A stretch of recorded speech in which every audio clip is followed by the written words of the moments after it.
সবার সাথে স্ক্যাম হয়, আজকে প্রথমবার আমার সাথে স্ক্যাম হলো, যেটা কিনা আমি অর্ডারই করিনি। আর আমি জানি না এখন এটা কি করব। আমার 500টা টাকা শুধু শুধু চলে গেল। আমি অনেক সময় ফ্লিপকার্ট থেকে অনেক কিছু অর্ডার করি, তো অনেক সময় আমার মনেও থাকে না। আমি ভেবেছি হয়তো কিছু অর্ডার করেছি, জামা কাপড় হবে, প্যান্ট জাতীয় কিছু হবে। তো যখন এটা অর্ডারটা এসে আমি ফ্লিপকার্টেও চেক করেছি অর্ডারটা নেওয়ার আগে, কোনো কিছু ছিল না, মানে অর্ডার আমার করা ছিল না।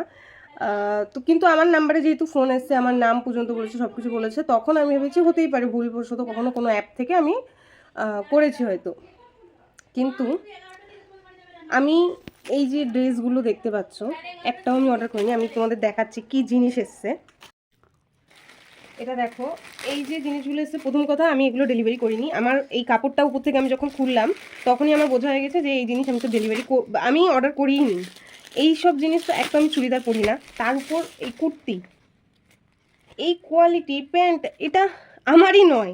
আর তার থেকে বড় কথা, এই দেখো কত জায়গায়, মানে এই যেমন হচ্ছে, এই দেখো যেমন হচ্ছে, দেখ বলে না যে ব্যাংকের অ্যাকাউন্ট থেকে টাকা স্ক্যাম করে ওরা, প্রচণ্ড পরিমাণে নোংরা সব কটা জামা কাপড়। আমি খুলছি জাস্ট তোমাদের সামনেই, টাকা স্ক্যাম করে ওরা নিয়ে নেয়। এখন সেম কেস আমার সাথে হলো, পুরোপুরি আমার 500 টাকাটা পুরো চলে গেল, যেহেতু ক্যাশ অন ডেলিভারি। আমি ভাবলাম নিয়ে তো দেখি, খুলে তো দেখি, হতে পারে আমার কোনো জিমের প্যান্ট ট্যান্ট হবে, ছেঁড়া না, কারো অর্ডার করা কোনো কিছু হবে।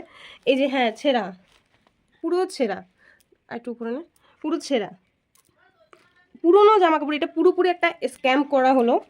এখন যে ডেলিভারি বয়, তাকে আমি যখন নিয়েছি, আমি তার সামনেই আমি খুলেছিলাম, তো সঙ্গে সঙ্গে আমি বললাম এই জিনিস তো আমি অর্ডারই করিনি। তো সেও আমার কথা বুঝতে পেরে বললো যে একটা, আমি যখন বললাম যে এটা আমি অর্ডার করিনি, এটা ফ্লিপকার্ট থেকেও না, যখন আমি কী করে এই জিনিসটাকে রিটার্ন করব, যদি আমার রিটার্ন করতে হয়, জিনিসটা যদি আমার পছন্দ না হয়, সেক্ষেত্রে ও বললো আমাদের এখানে হরিপুরে একটা ডেলিভারির কিছু একটা হয়েছে, সেখানে গিয়ে ওদের কাছে বললে ওরা এটার ব্যাপারে পুরোপুরি বলবে যে কিভাবে কি করতে হবে বা কিছু। এখন আমার 500 টাকাটা গেছে তো গেছে, আমার গায়ে জ্বলছে, একটা 500 টাকা কমখানি ব্যাপার না। আমিও বুঝতে পারছি না এখন এটা আমি কি করব।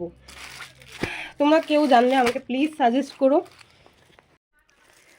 তো কখনো যদি তোমাদের এরকম ডেলিভারি বয় আসে এবং বলে যে তোমাদের ডেলিভারি আছে, যদি তোমরা অর্ডার না করে থাকো, তাহলে একদমই কোনো রকমভাবে টাকা দিয়ে ডেলিভারি করো না। হ্যাঁ, আমি বলছি না যে ডেলিভারি বয়ের দোষ বা কিছু, ওদের দোষ নয়, ওদের ওইভাবে স্ক্যামের মধ্যে ফেলা হচ্ছে। কিন্তু যারা করছে তারা খুবই, মানে মানুষের টাকা নষ্ট করছে। ওরা এখান দিয়ে টাকা আমি দিয়ে দিলাম, মানে ওর কাছেও টাকাটা কিন্তু চলে গেল। তার মানে ওরা পুরোপুরি একটা ধান্দা করে ফেলেছে। এখন তোমরা কেউ যদি ডেলিভারি না করে কখনো কোনো জিনিস নেবে না। এই ফার্স্ট আমার সাথে এরকম একটা স্ক্যাম হলো। জেনে থাকো এই জিনিসটা নিয়ে আমি কি করবো, আমাকে প্লিজ কমেন্ট করে জানিও। আমার খুব, মানে আমার এখন আমি বুঝতে পারছি না আমি এখন কি করবো, আমার মাথা ঠিক রাখতে পারছি না। 500টা টাকা কমখানি ব্যাপার না, প্লিজ সাজেস্ট করো কি করবো।